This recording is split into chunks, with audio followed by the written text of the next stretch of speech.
Much love and appreciation, family. So, for all of the brand new men's and women's shirts that you see and the limited edition sneakers that you see here, please visit the comment and or the description below the video. Thank you. Hey, how you doing? This is Seji Hito here to bring you the news. So, I'm pretty sure you're wondering, why do you see this white woman's picture up here? And you're going to find out as soon as you start watching the video. Now, the reason I put this video up here, and I do this every so often, is because a lot of people and a lot of black people don't want to hear or take in or listen to anything that, you know, a black man or a black woman or a black child has to say when it comes to certain things. They feel like you have to, oh, I need your source material. Where's the proof? Where are you getting your information from? And all this, that, and the 30. Oh, we want to question you on, where your information is coming from. So what I decided to do was that, I came across this nice video, and I'm going to add some more information on top of to further add on to what she is saying, throughout the video. And let's just see if, I guess, maybe if people might be more receptive to, this message. I don't know. But let me know what you guys think about this video in the comment section below. Racism against white people doesn't exist, and it literally never has. The entire concept of race was created by white people. When you begin to study the historical facts, you understand that this entire system of racism is white supremacy. It only goes in one direction. There's never been racism against white people. White Europeans created this idea of black as a way to dehumanize Africans, to subjugate them, to degrade them. Black meant less than human. It meant inferior. And then after they had that idea of black, they came up with this idea that they were, by contrast, white, which meant superior, more moral. That's what those words meant. That is why they were created, was so that white people could justify the entire system of slavery of Africans, so that they could have a justification for why the children of African slaves would also be slaves, why they would be born into slavery. It was because they dehumanized them with this concept of race. That's what racism is. It's always been that. It has always been white supremacy. And the thing is that our society, our government, never made things right, never leveled the playing field. So it's really never changed. Our society continued to produce racial inequality. It's what we've always done. The status quo of our society is white supremacy. It is racism, which is systemic. Systemic racism is racism. That's why there is no racism against white people. The idea is just utterly absurd. And what white people need to understand is that if there are people of color who are frustrated with white people, who are resentful and maybe distrusting of white people's motives, skeptical of white people, there's a reason for that. The reason is racism. The reason is white supremacy. Those people of color are merely reacting to racism. They're reacting to their entire lifetime's worth of experiences of enduring racism, racial oppression, as well as the lifetimes of their parents, their grandparents, their entire family. We cannot think that someone being mean to us as a white person, someone, being distrusting of us or having an attitude with us or making a statement about white people, we can't pretend as though that's the same thing as what people of color deal with, because it's just not. It never will be.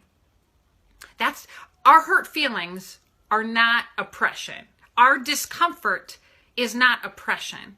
There's a reason why people of color might not trust us, and we have to get at the root cause. The root cause is racism.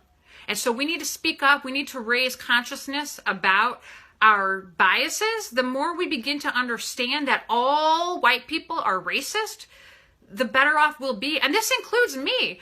I have racist biases. We all have racist biases. We've all been socialized, conditioned, brainwashed into the system of white supremacy.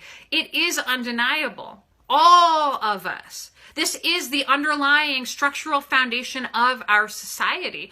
And if this makes you uncomfortable, that's okay, because that's part of the process. You feeling uncomfortable and maybe getting your feelings hurt and feeling like you need to be defensive, that's part of the process to get to a place where you accept reality and that you begin to speak up against systemic racism, which is racism, against white supremacy, and you begin to advocate for the changes that we need.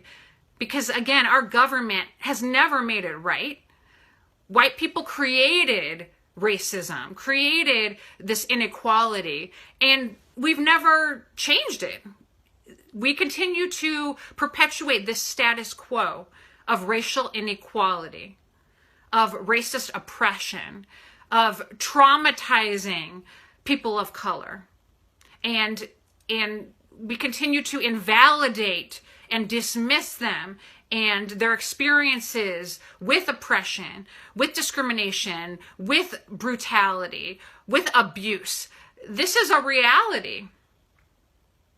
And it's not saying that every white person has had a super easy life. That's not what white privilege means. But it is that we are not disadvantaged based on race. Our race is not a factor making our lives harder. It just isn't. We are not oppressed based on race. And that is a fact. Oppression is not a feeling. It is an undeniable fact. It has been throughout our history, and it continues to be to this day. The more you begin to learn about this, the more you realize you don't have to be defensive. It's okay. We are all racist. All of us white people are, and we are all conditioned, socialized, brainwashed into the system of white supremacy. It's part of our unconscious thinking. We need to raise consciousness. We need to understand our biases, and we need to begin to speak up and advocate for change. I hope you will do it. You don't need to be angry and uncomfortable with this. Facts are what they are. I encourage you to learn and read about this. PBS has a great video on YouTube called Origin of Race in the USA. And they have in their description a bunch of citations, links to scholarly articles and books. There's also an excellent video about, if you Google invention of race, there's an article on Eon written by a PhD scholar regarding how a playwright originally coined how I'm looking at it now. How white people were invented by a playwright in 1613 is the name of the article. And it is all about how white people normalized this idea of race and black and white in order to justify slavery. Slavery of Africans. And I'm not saying that other races didn't have slavery before. They did, but it wasn't based on racism or race. And it is the Europeans who came to America with the African slaves who came up with this concept of race. And this is a fact. Racism only goes in one direction. It is white supremacy. That's what it is. Let's speak up. Let's understand it. Let's stop being defensive. Let's stop being uncomfortable with this conversation. Thank you for listening and learning today. I appreciate it.